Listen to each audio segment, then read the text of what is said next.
Prince Charles has remained noticeably quiet after an inquiry into Princess Diana's interview with Panorama hit the headlines last week, even though Prince William, Prince Harry and Earl Spencer have all spoken up about the findings. Diana's BBC Panorama interview from 1995, conducted by journalist Martin Bashir, saw the royal utter the now famous line, "There were three of us in this marriage," referring to Charles' long-term affair with Camilla Parker Bowles. She also questioned his suitability as a future monarch and revealed the extent of her misery behind palace walls as his wife. The interview is widely perceived as a turning point in Diana's life. It prompted the palace to expedite her divorce proceedings with Charles and caused an international stir as the tide turned slightly against the monarchy. However, a newly released report by Lord Dyson concluded that Mr. Bashir used deceitful behavior to secure the interview in the first place. It found Mr. Bashir had made fake bank statements and shown them to Diana's brother, Earl Spencer, alleging that those close to the royal were being paid to keep her under surveillance. This encouraged Diana's brother to set a meeting up between the Princess of Wales and the journalist, whereby she was persuaded to give an interview. The report said the corporation also covered up Mr. Bashir's actions, which were in breach of the 1993 BBC guidelines on straight dealing, and so fell short of high standards of integrity and transparency.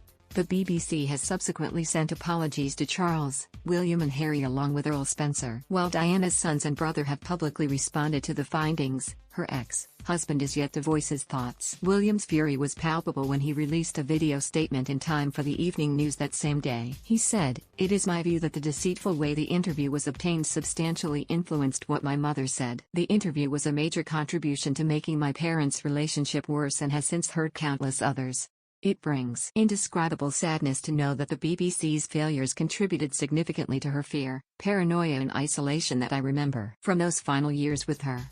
The Duke of Cambridge added that Diana was failed not just by a rogue reporter but those at the top of the BBC. He went on to say that the interview held no legitimacy in his eyes, and so should never be aired again, after it established a false narrative. His younger brother Harry blamed the wider media culture for the incident, and said in a separate statement, "What deeply concerns me is that practices like these, and even worse, are still widespread today. Then, and now, it's bigger than one outlet, one network or one publication. Our mother lost her life because of this and nothing has changed." His statement on Diana ended on a more positive note compared to William's, calling on the public to remember who she was and what she stood for. Earl Spencer, Diana's younger brother, tweeted his thanks to the TV journalist who had uncovered the scandal. He also told Panorama, "The irony is that I met Martin Bashir on August 31, 1995 because exactly 2 years later she died and I do draw a line between the two events." He added that Diana did lose trust in really key people as a result, and when she died she was without any form of real protection. It was Earl Spencer's concerns which triggered another investigation into the origins of the interview, more than 25 years after the bombshell tell-all was aired. As Charles was the fourth figure who received an apology from the BBC, his silence stands in stark contrast to the statements from the other three.